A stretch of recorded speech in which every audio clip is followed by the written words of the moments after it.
Coucou tout le monde, j'espère que vous allez bien. Aujourd'hui on se retrouve pour la vidéo réponse à ma FAQ. Vous avez été nombreuses à me poser des questions et certaines m'ont posé beaucoup de questions. Donc voilà, j'espère que la vidéo sera pas trop longue. Si c'est le cas, je la ferai en plusieurs parties, on verra bien. Voilà, j'espère en tout cas que ça vous a fait plaisir. En tout cas, voilà. Moi j'ai pris plaisir à lire toutes vos questions et maintenant je vais vous répondre. On va commencer donc avec les questions que j'ai reçues sur Instagram. Alors, la première question vient de Chichi-SNN. Je suis désolée, mais alors les pseudos, je vais les écorcher complètement à mon avis. Elle me demande, donc tu fais des études de quoi? Alors, je ne fais plus d'études, j'ai fini mes études. J'ai passé un BEP et un bac pro secrétariat il y a bientôt 10 ans. Ouais, ça me rajeunit pas tout ça. Et après j'ai tout de suite, enfin quasiment tout de suite travaillé. Mais elle doit me poser cette question parce qu'elle me voit souvent réviser et du coup en fait je révise parce que je prépare le concours adjoint administratif territorial que je passe dans une semaine et demie au jour d'aujourd'hui. Donc voilà, ça approche. C'est pour les personnes qui ne connaîtraient pas, c'est pour entrer dans la fonction territoriale, voilà, pour être agent administratif, donc secrétaire, on va dire ça comme ça. Et voilà, disons que ça élargirait mes possibilités d'emploi. Et surtout ça m'amènerait la sécurité de l'emploi de fonctionnaire.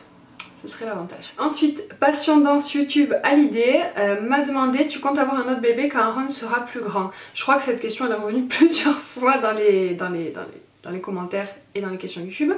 Alors on ne sait pas. Alors je te fais des bisous déjà parce que je sais que tu es une grande fan et que tu me suis régulièrement. Et on ne sait pas parce que au jour d'aujourd'hui, dans l'appartement où on est, ils ont chacun leur chambre, on a une voiture qui est adaptée. Si on fait un troisième enfant, il faudra changer la voiture, changer d'appartement, ou un des deux enfants devra partager sa chambre. Et c'est quelque chose, voilà, qui m'embête un petit peu. Au jour d'aujourd'hui, c'est pas au programme. Après, on n'est pas à l'abri que dans quelques années, on se décide. Après, ça sera pas quand Oran aura 3 ans. Voilà, ça sera, si on a notre enfant, ça sera beaucoup plus tard. Et aussi parce que je me dis j'ai envie de profiter avec eux, de faire des voyages et tout ça, et le fait d'avoir un bébé, en tout cas moi ça me dérange de partir en voyage avec un bébé, d'avoir des enfants de l'âge de Kayla, voilà, non, au contraire c'est vraiment un régal. Mais c'est vrai que quand ils sont bébés, pour moi c'est plus leur imposer quelque chose que voilà, qu'ils profitent avec nous quoi. Ils subissent un petit peu le voyage, les tracas et tout ça, c'est pas un truc que j'ai envie quoi, donc voilà, on sait jamais. Ensuite, une autre question de Amour Jenna. Coucou Angelina, ton mari travaille? Si oui, dans quel secteur? Comment s'en sort ta princesse à l'école? Voilà, bisous. Alors mon mari, oui, travaille, on n'est pas mariés, mais bon, je le considère comme mon mari, donc il n'y a pas de souci. Il travaille, alors il a fait beaucoup de travail. Là, au jour d'aujourd'hui, il travaille dans la fibre, voilà, tout ce qui est internet, tout ça, il fait des câblages, trucs, voilà. Je peux pas vous dire en détail ce qu'il fait, mais il fait ça. Et du coup, voilà, le secteur, je t'ai répondu. Comment ça sort ta princesse à l'école? Écoute, elle s'en sort plutôt bien, je trouve. Après, on n'a pas vraiment de vision en tant que parent. Enfin, en tout cas, moi, à l'école où elle est, il n'y a pas de notes et tout ça, parce qu'elle est au CP. Elle a que des biens, ou des très bien, ou des assez bien, ou je sais pas si c'est moins bien, peut-être qu'il y a autre chose, mais elle en a pas eu en tout cas. Pour la vision que j'ai, elle a fait du soutien à lecture parce que la maîtresse pensait qu'elle en avait besoin. Elle l'a fait pendant 1 mois. Au jour d'aujourd'hui c'est fini et elle se débrouille vraiment pas mal en lecture, je trouve. Pendant les vacances j'ai eu son cahier de maths, elle avait que des très bien et des biens, donc je suppose que ça va aussi. Donc voilà, dans l'ensemble pour moi il n'y a pas de souci. La maîtresse non plus, elle m'a pas signalé qu'elle avait des difficultés dans quelque part, donc voilà, tout va bien. Et en plus elle adore y aller, donc tant mieux. Et une dernière question de Amour Jenna, enfin une dernière question de Instagram, ne vous inquiétez pas, après il y en a plein d'autres sur YouTube. Une dernière question d'Amour Jenna: ah oui, de quelle origine vous êtes? Alors cette question je l'attendais parce que je voulais vous faire en plus une vidéo sur mes origines. Vous me direz du coup si ça vous intéresse. Alors le chéri est français et d'origine italienne. Sa grand-mère vient d'Italie. Mais il est jamais allé, il parle pas italien ni quoi que ce soit, c'est juste voilà, des origines. Et moi du coup je suis française et j'ai des origines espagnoles, italiennes, et je suis d'origine aussi gitane, de ma maman et de mon papa qui sont tous les deux à moitié. Voilà, donc si ça vous intéresse que je vous parle un petit peu de mes origines, je voudrais bien, enfin voilà, je ferai une vidéo sur ce sujet là avec grand plaisir. Voilà, vous parler un petit peu des a priori qu'il y a par rapport justement aux gitans et toute la culture un petit peu que ça représente, comment moi je l'ai vécu, d'avoir ces origines là. Voilà, j'ai plein de choses à dire sur ce sujet là, donc si ça vous intéresse mettez-moi un commentaire et je vous ferai une vidéo à ce sujet. J'hésitais justement voilà, à vous en parler, donc ta question tombe à question FAQ sur Instagram. On va passer à YouTube. Alors il y a 37 commentaires et je sais que dans plusieurs commentaires il y a plusieurs questions donc bon, On va faire comme ça, hein. Alors je prends un moment dans l'ordre que je les vois. Alors j'ai une question du coup de Bénédicte de la chaîne La Vie est Belle YouTube, que j'aime beaucoup. Alors elle me félicite pour les 4000 abonnés, donc je te remercie ma belle. Et elle me demande donc si tu avais un pouvoir magique qui te permettrait de faire soit tout ton ménage à fond tous les jours, linge, poussière, lit, etc. ou soit tous les repas, lequel prendrais-tu? C'est une très très bonne question. Je prendrais le ménage parce que j'adore faire les repas et du coup c'est quelque chose qui me dérange moins. Donc voilà, je prendrai le ménage sans hésitation. Le truc que tu rêverais de faire mais que tu n'oses pas. Ce que je rêverais de faire, c'est partir à l'aventure en voyage en freestyle, comme ça, sans rien organiser. Mais je le ferai jamais parce que je suis trop stressée de la vie. As-tu des manies? Oh oui, j'ai beaucoup de manies. Mais bon, après c'est pas... voilà, c'est pas très paralysant, mais bon, ça va être des choses... J'aime bien les chiffres, vous allez rigoler, hein, mais c'est ridicule, mais j'aime bien les chiffres pairs. Voilà, j'aime pas quand un chiffre n'est pas pair. Quand je monte le volume du son, par exemple, il faut que ça soit un chiffre pair. Voilà, ça c'est une manie, par exemple. Qu'est-ce qu'il y a encore? Je vérifie souvent si j'ai fermé ma maison, ma voiture 2 fois, 3 fois. Pourtant, je n'ai jamais obligé de fermer quoi que ce soit, mais j'ai un tic comme ça, donc voilà, c'est une manie. Ta série Netflix préférée? Ma série Netflix préférée? Ça c'est dur. Il y en a tellement des séries, en plus je vous ai fait des vidéos sur les séries et... Bon, je dirais ma série Netflix du moment préférée, hein, c'est La Casa de Papel. Voilà, aucune grande surprise, mais voilà, c'est une belle découverte. Penses-tu vivre toute ta vie dans la région dans laquelle tu es? Alors, je pense. Après, on ne sait jamais, mais je pense fortement. Pourquoi? Parce que j'aime la ville en fait où je suis, c'est la ville où je suis née, où j'ai grandi, je connais, je suis habituée à vivre ici, j'ai ma famille, j'ai mes amis qui sont là et je suis quelqu'un qui a besoin d'être proche de sa famille en termes de distance, on va dire ça comme ça.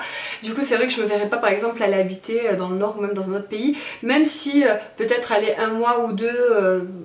essayer peut-être de connaître une culture, ça m'intéresserait beaucoup, mais y vivre définitivement, non. Je pourrais pas partir de ma région, je ne pense pas, pour les personnes qui ne le sauraient pas, j'habite sur Montpellier, et voilà, à la limite partir aux alentours dans des villages à côté, mais j'irai pas très très loin. Voilà. En tout cas, merci pour tes questions, elles étaient super intéressantes. Alors, des questions de Bonheur x5, qui est aussi une maman, qui a une chaîne YouTube. Alors, elle me demande sinon pour les questions, veux-tu d'autres enfants? Donc j'ai déjà répondu. On verra. Des youtubeuses que tu aimerais rencontrer en réel? Si j'aimerais rencontrer en fait les mamans que je suis et que j'aime bien et avec qui j'ai un échange, entre autres toi, la belle. Mais il y en a plein, il y a Bénédicte de La Vie est Belle YouTube mais qui habite très loin pour le coup. Mais j'aurais adoré la rencontrer. Marjorie aussi de La Vie Le Monde de Marjorie.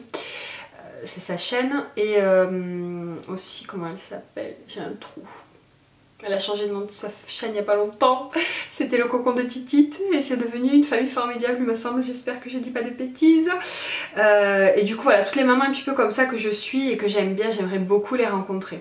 Voilà, et même les grosses... en grosse chaîne YouTube de maman que je suis et que j'aimerais rencontrer, c'est Elissa.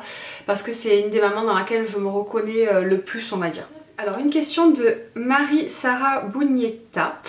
Coucou, quel est ton secret pour être aussi bonne maman? C'est gentil ma belle, mais j'ai pas de secret. J'ai fait de mon mieux, c'est tout. Et franchement, il n'y a pas de secret, je pense que beaucoup de mamans sont comme ça, on fait de son mieux. Et des fois on se manque, des fois on réussit, et puis c'est la vie. Mais en tout cas, c'est gentil de penser ça. À quoi ressemble ta déco intérieure? Alors, si ça vous intéresse, je pourrais éventuellement vous faire un room tour de l'appartement dans lequel je suis. Je vous ai déjà montré la chambre de Harold, la chambre de Kyler dans des vlogs. Après, c'est vrai qu'au travers des vlogs, vous voyez un petit peu voilà, les meubles et tout ça. Mais voilà, si ça vous intéresse, je peux vous faire une vidéo. En sachant qu'on n'a pas totalement fini la salle à manger, il nous manque un truc à faire, donc je vous montrerai peut-être après. Bref, du coup ma déco intérieure c'est plutôt, on va dire la salle à manger, ma chambre et tout ça, c'est plutôt en bois blanc, un peu style romantique et tout ça, c'est le style que j'aime bien et voilà, je compte pas le changer. Je trouve que c'est pur, c'est épuré, enfin c'est épuré, c'est pas très épuré parce que j'ai beaucoup de choses, mais je veux dire la couleur du blanc ça fait net et j'aime bien ça, tout simplement. As-tu une réelle passion dans la vie? Alors là, si j'en avais qu'une seule de passion, ça m'arrangerait. Hein. J'ai énormément de passion et c'est d'ailleurs un gros souci pour moi parce que j'ai pas le temps de faire tout ce qui me passionne et tout ce qui m'intéresse. Mais on va dire qu'en passion vraiment actuelle que je mets en pratique, il y a YouTube. J'espère que je suis pas floue depuis trop longtemps les amis. Voilà. Donc je te disais, au niveau de mes passions j'en ai beaucoup, mais on va dire que voilà, une des principales évidemment c'est YouTube, le fait de filmer, de partager avec vous, de monter les vidéos, de mettre des musiques, voilà, de faire ces choses-là, ça me... Voilà, j'adore, c'est vraiment une passion, donc clairement je ne le ferais pas sinon. En autre passion, qu'est-ce que j'ai j'ai tout ce qui est créatif, le dessin, la peinture, toutes ces choses comme ça m'intéresse énormément. L'écriture aussi, j'aimerais beaucoup écrire un livre, enfin un livre, bon, plus tard parce que clairement je n'ai pas le temps actuellement, mais je suis quelqu'un qui a beaucoup d'histoires dans la tête à raconter et voilà, j'aimerais bien un jour plus tard je pense écrire un livre, une histoire, pas un livre sur moi ou quoi que ce soit, vraiment une romance ou je ne sais pas, enfin voilà, une histoire... un roman, tout simplement. Qu'est-ce que j'ai encore comme passion? Mes enfants, hein, c'est ma passion aussi. Ouais, c'est voilà. La cuisine aussi, j'adore ça. J'aimerais en faire beaucoup plus. Et voilà, petit à petit, j'essaye aussi de cuisiner avec des choses meilleures pour la santé. Les passions, mais alors j'en ai des tonnes. Le cinéma, les séries télé, la musique aussi, j'adore la musique. Voilà, je sais pas si vous aurez compris mais je suis quelqu'un qui a beaucoup de passion et c'est pour ça que j'ai du mal à choisir en fait ce que je dois faire et ce que je vais faire parce que j'aime tout, enfin j'aime tout, j'aime faire beaucoup de choses. La couture aussi c'est quelque chose qui m'intéresserait de m'y mettre, de faire des créations.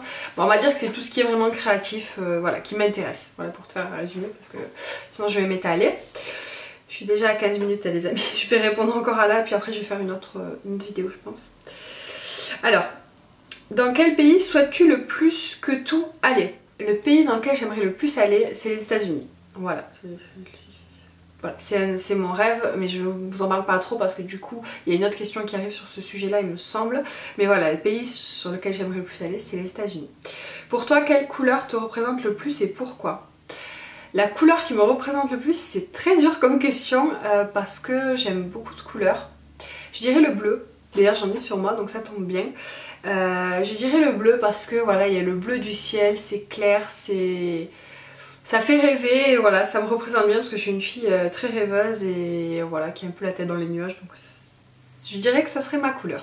Alors je vais terminer avec du coup cette série de questions là et je vous ferai une autre vidéo pour la suite parce que sinon ça va être très long. Voilà, je suis désolée mais la deuxième vidéo ne tardera pas à vous sortir, vous inquiétez pas.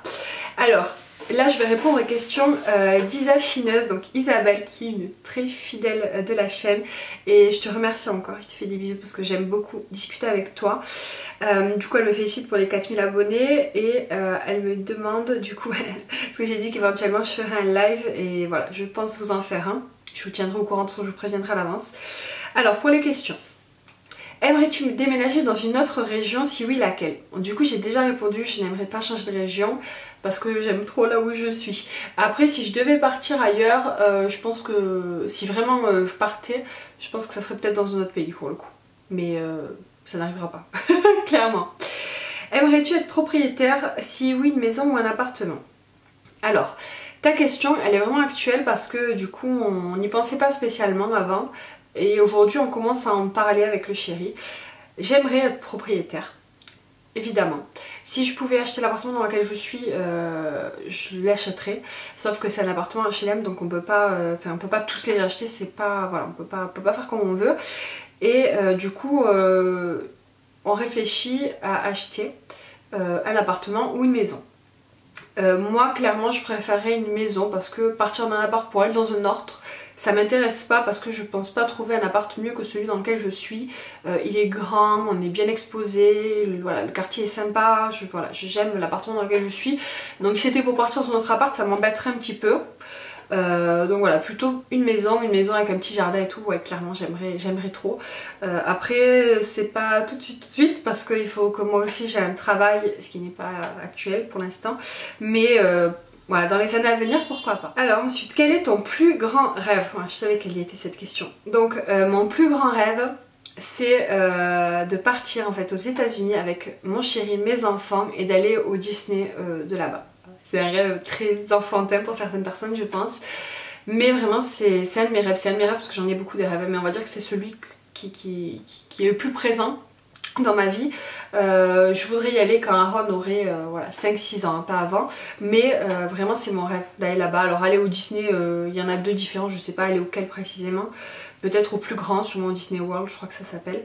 Mais voilà, ça c'est vraiment mon plus grand rêve. Quelle est ta plus grande phobie? Alors moi tu vas rire, mais je suis une grande phobique. Je sais pas si ça se dit, mais j'ai peur de beaucoup de choses. Et encore je me suis, comment dire, je me suis améliorée avec l'âge, on va dire ça comme ça, mais j'ai énormément de phobies, entre autres les araignées, les serpents, tous les trucs comme ça j'ai beaucoup de mal. La hauteur, j'aime pas trop non plus. Je suis quelqu'un de très peureux, je suis pas... voilà, les manèges sensations j'aime bien, mais il faut pas que j'ai la tête à l'envers, c'est un truc que je ne supporte pas. Donc voilà, t'en as un petit panel de mes phobies, mais j'en ai pas mal. Et avant j'avais peur du noir, j'ai eu peur du noir pendant des années et des années. Il n'y a qu'une fois vraiment, limite quand j'ai été maman, que j'ai commencé à plus avoir peur du noir. Mais sinon ouais, je suis quelqu'un qui a beaucoup de peur. Aimerais-tu rencontrer des abonnés et ou des youtubeuses? Oui, j'adorerais ça. J'adorerais te rencontrer d'ailleurs. Mais oui, j'aimerais beaucoup rencontrer des abonnés et peut-être qu'un jour ça se fera à l'occasion, hein, parce que voilà, j'ai pas une énorme communauté, vous êtes beaucoup et voilà, c'est très bien. Mais du coup, peut-être qu'un jour, voilà, s'il y a des personnes qui habitent aux alentours de chez moi, qui habitent aux alentours de Montpellier, on pourrait se rejoindre dans un parc histoire de faire un pique-nique ou un truc comme ça serait hyper sympa. Vous me direz voilà, ce que vous en pensez. Mais je sais pas si j'ai énormément de personnes qui me suivent qui sont de ma région. Donc voilà, c'est pour ça, s'il n'y a pas trop de monde autour de moi, c'est un peu embêtant pour se rencontrer. Et pour les youtubeuses, oui, j'aimerais beaucoup et peut-être que ça se fera. Hein. Penses-tu être restée la même depuis l'ouverture de ta chaîne? Alors non, parce que j'ai évolué, mais au niveau de ma personnalité, non, j'ai pas joué la comédie ou quoi que ce soit, c'est juste moi qui ai changé, qui ai mûri. J'ai commencé ma chaîne, je parlais de maquillage, donc clairement ça n'a rien à voir avec la chaîne que j'ai aujourd'hui. J'avais cette envie, enfin... En plus ça rejoint notre question parce qu'elle me demande qu'est-ce qui t'a motivé à ouvrir ta chaîne. Donc ce qui m'a motivé à ouvrir ma chaîne, c'est tout simplement l'envie de partage, comme la plupart des personnes qui commencent sur YouTube. Mais j'adorais le maquillage, j'adorais voilà, les hauls et tout ça, c'est des trucs que voilà, je prenais grand plaisir à regarder. Et quand j'ai commencé ma chaîne, ça faisait 1 ou 2 ans déjà que j'avais envie de le faire, mais j'ai mis du temps à me lancer. Et quand je me suis lancée, j'ai beaucoup aimé. Je l'ai fait pendant peut-être 6 mois, quelque chose comme ça. J'avais quelques abonnés quand même, je sais plus combien, pas énormément, hein. J'avais peut-être aux alentours des 500 abonnés, quelque chose comme ça. Et puis au bout d'un moment, je m'en suis lassée. Tout simplement, je trouvais que tout ce que je disais, ça n'avait pas trop d'intérêt. Je parlais beaucoup de maquillage et en fait, je me désintéressais de plus en plus du maquillage. Je trouvais ça pas hyper intéressant d'en parler, en tout cas en long, en large et en travers dans une vidéo. Du coup, voilà, j'ai lâché. Et puis quand je suis tombée enceinte, j'avais énormément envie de vous en parler. En plus c'était vraiment le tout début des chaînes. J'avais commencé à suivre Mila Bibichou, Ellie Rose, Allo Maman et les Bécos de Becca. À l'époque, je sais plus si elle a changé son nom, je crois depuis, je sais plus. Enfin, je les ai suivis toutes les 4 au tout début de leur chaîne. J'ai même vu la première vidéo une des premières vidéos de Roxane. C'était quand Mila était dans son berceau, elle montrait les produits bébés et tout ça. Et quand j'ai vu ça, je me suis dit ouais, moi aussi j'aimerais trop faire ça en fait. C'est tellement plus intéressant de partager son quotidien de maman. Il y a tellement de choses et tellement de sujets sur lesquels échanger. On peut tellement s'apporter mutuellement. Le maquillage c'est bien, mais c'est voilà, des trucs, voilà, c'est pour acheter. C'est pour acheter, même si le maquillage, voilà, ça peut permettre aussi de se sentir mieux dans sa peau. Pour moi, ça n'avait pas de valeur ajoutée. Et du coup, quand je suis tombée enceinte, j'ai attendu parce que voilà, j'avais la grossesse et tout ça, j'avais pas de truc. Et dès qu'en fait, je crois que c'est un petit peu après avoir accouché que j'ai recommencé les vidéos. Et alors là, je m'y suis mis à fond et j'ai adoré. Et j'ai eu beaucoup plus de retours et ma chaîne a beaucoup plus évolué à ce moment-là d'ailleurs. Et donc voilà le pourquoi du comment j'ai commencé. Et donc je te disais, je suis pas tout à fait restée la même parce que du coup entre le moment où j'ai lancé, j'étais quelqu'un qui était un peu plus pas superficielle, j'ai jamais été très superficielle, mais voilà, j'accordais plus d'importance aux choses matérielles. Et aujourd'hui j'accorde plus d'importance aux choses justement non matérielles, au partage, à l'amour, au bien-être, aux activités avec les enfants, avec des choses beaucoup... J'ai des sujets qui ont... Voilà, j'ai évolué dans ma personne, mais j'ai jamais joué la comédie ou quoi que ce soit. Je suis restée quand même, voilà, toujours pareil, je pense. Donc, voilà, ça fait 20 minutes que j'ai filmé, donc on va arrêter pour la première partie. Et du coup, je vous ferai une partie 2. En tout cas, j'espère que cette petite vidéo vous a plu, a répondu à quelques interrogations. Si vous avez d'autres questions et que vous n'avez pas eu le temps de me la poser à la FAQ, n'hésitez pas à me la laisser en commentaire, je vous répondrai, vous inquiétez pas. Et je vous remercie tous et toutes, même si je crois qu'il n'y avait que des filles, pour toutes vos questions. En tout cas, voilà, j'espère... Voilà, vous me direz un petit peu votre avis par rapport à mes réponses. Et donc je vous laisse, je vous fais des bisous et pensez à vous abonner si vous voulez voir du coup la prochaine réponse FAQ partie 2. Je vous fais des bisous, je vous dis à très bientôt.